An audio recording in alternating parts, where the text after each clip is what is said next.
எல்லாருக்கும் வணக்கம். இன்றைக்கி மதராசி எங்களோட படத்தோட ஆடியோ அண்ட் ட்ரைலர் ரிலீஸ் ஆகுது. எல்லோரும் வந்ததுக்கு ரொம்ப நன்றி. நீங்கள் பாருங்கள், கண்டிப்பாக உங்களுக்கு பிடிக்கும். நன்றி. ஹாய், எல்லாருக்கும் வணக்கம். Thank you so much for waiting. Wow, I'm not sure what to say. Madharaasi என் மனசுக்கு ரொம்ப ஒரு க்ளோஸ் ஆன ஒரு படம்.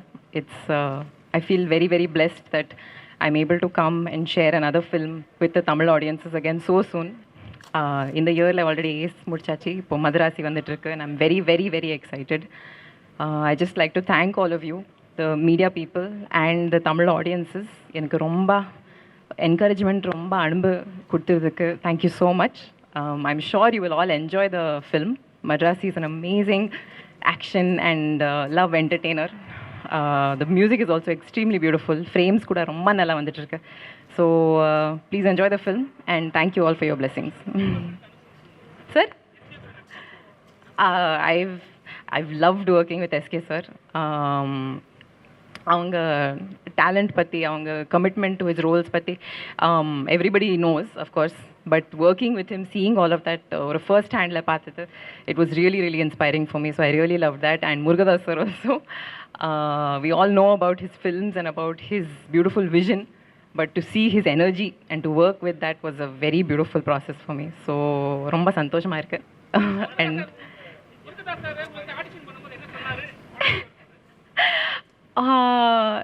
ஆக்சுவலி சார் என்னோட சப்தசாகரதாச்சியில் படம் பார்த்ததுக்கப்புறம் he reached out to me for this film. So அந்த படம் பார்த்ததுக்கப்புறம் he was very happy and he said நீங்கள் தான் பண்ணணும் இந்த கேரக்டர். மாலதி, என் கேரக்டர் பேர் மாலதி தான். ஸோ நீங்கள் தான் பண்ணணும்னு சொன்னாங்க. So he gave so much faith and belief in என்னோட டேலண்ட்ஸில். So that was very beautiful. Thank you. என்ன சொன்னீங்க சார்? ஆ ஆ ஆ ஆமாவா? ஆ ரொம்ப சந்தோஷமாக இருக்குது sir. It means that people enjoy my performances. எனக்கு இந்த மாதிரி ஆப்பர்ச்சுனிட்டிஸ் கொடுத்துட்டு இருக்காங்க. ஸோ ரொம்ப சந்தோஷமாக இருக்குது, அவ்வளோதான். Okay, thank you.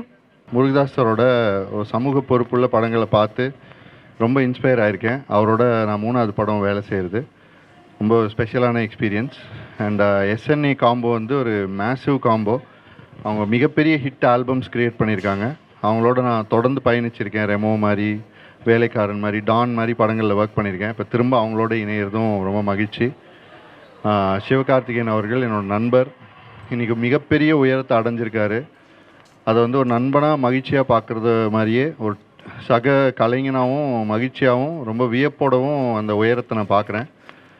அவர் தனக்கான உழைப்பை ரொம்ப நேர்மையாக அண்டு தான் ஒரு பாதையில் போகணுங்கிற முனைப்போடு போட்டுக்கிட்டு இருக்காரு. எந்த டிஸ்ட்ராக்ஷனும் இல்லாமல் தான் இலக்கை சரியாக நிர்ணயிச்சுட்டு அதை நோக்கி ஓடிக்கிட்டே இருக்கார். அவர் ஓடுறது தனக்காக மட்டும் இல்லை, தன்னை மாதிரி இங்கேருந்தோ ஜெயிச்சிட முடியுமான்னு பல இளைஞர்கள் தன்னை பார்த்துக்கிட்டு இருக்காங்க. அவரோட உழைப்பும் வெற்றியும் அவங்கள எல்லாரையும் முன்னாடி கொண்டு வர போகுதுங்கிற ஒரு புரிதலோடையும் அவர் ஓடிட்டுருக்காரு. அது நாங்கள் ரொம்ப பெருமையாக பார்க்குறோம். அனிருத்தோட மியூசிக் இன்றைக்கி நான் சொல்லி தெரிய வேண்டியதில்லை அனிருத் இந்த மாதிரி ஒரு உயரத்தில் இருக்காருன்னு. அவர் சூப்பர் கம்ப்யூட்டர் மாதிரி கண்டினியூஸாக ஒர்க் பண்ணிகிட்டே இருக்கு. அவரோட மைண்டு ஆடியன்ஸ்க்கு பிடிச்ச ஒரு விஷயத்த அதே சமயம் புதுசாக எப்படி கொடுக்கணுங்கிறத கண்டினியூஸாக ஒர்க் பண்ணி ஒரு விஷயத்த பண்ணிகிட்டே இருக்கார். அவர் வியப்பாக இருக்குது அவரை பார்க்கும்போதே. எப்படி இவ்வளோ புரிதல் இருக்க முடியும் ஆடியன்ஸை பற்றி? எப்போவுமே ரசிகனை புரிஞ்சிக்கிட்டு வேலை செய்கிற கலைஞர்கள் காலத்தை தாண்டி போயிட்டே இருந்திருக்காங்க. அதே சமயம் ரசிகனை முன்னேற்றிட்டு போக வேண்டிய கடமையும் அவருக்கு அதை சரியாக பண்ணிகிட்ருக்காருன்னு நினைக்கிறேன். ஸோ இவங்களுக்கு, லக்ஷ்மி மூவிஸ்க்கு, இந்த படத்தோட ஒட்டுமொத்த குழுவுக்கு எல்லாருக்குமே என்னோடய நன்றிகளை தெரிவிச்சுக்கிறேன். நன்றி.